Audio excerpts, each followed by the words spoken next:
গত 21শে জুলাইয়ের মঞ্চ থেকে মুখ্যমন্ত্রী মমতা বন্দ্যোপাধ্যায় একটি প্রকল্পের ঘোষণা করেছেন। সেই প্রকল্পটির নাম হচ্ছে আমাদের পাড়া আমাদের সমাধান।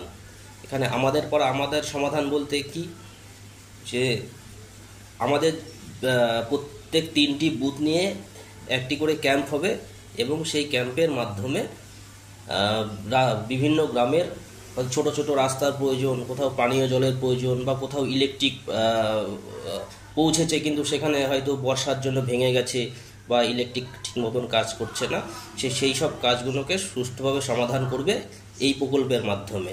এবং দেখা যাচ্ছে কোনো আইসিডিএস কেন্দ্রের ছাদ হয়তো রিপেয়ার করার প্রয়োজন আছে, সেই সব কিছু মিলিয়ে আমাদের পশ্চিমবঙ্গের টোটাল 80,000 বুথ, সেই বুথের সরকারি অফিসাররা বসবে এবং মানুষ তাদের মতামত জানাতে পারবে সেখানে।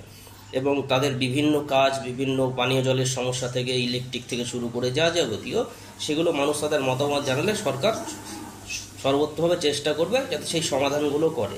শুধু এটা আমাদের পশ্চিমবঙ্গের ক্ষেত্রে শুধু প্রথম নয়, গোটা ভারতবর্ষের ক্ষেত্রে এটা একদম মানে প্রথম এবং মুখ্যমন্ত্রীর উদ্যোগ।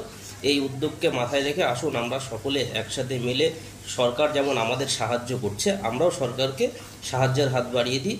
সেই সাথে দুয়ারে সরকারের যে মানুষ বিভিন্ন পরিষেবা পেয়ে থাকে, সেই পরিষেবার মাধ্যমে মানুষ দুয়ারে সরকারে হয়তো অনেক প্রকল্প জমা দিয়েছে, বিভিন্ন কারণবশত হয়তো কারো ব্যাংকের অ্যাকাউন্টের সমস্যা বা কারো জমা দেওয়ার ফলেও কোনো হয়নি, সেই সব ক্ষেত্রে এই সব সমস্যাগুলো সমাধান করা যাবে। সরকারের এই আসুন এই মহতী উদ্যোগকে আমরা স্বাগত জানিয়ে প্রত্যেকে আমরা অংশগ্রহণ করি এবং সরকারের পাশে থাকি।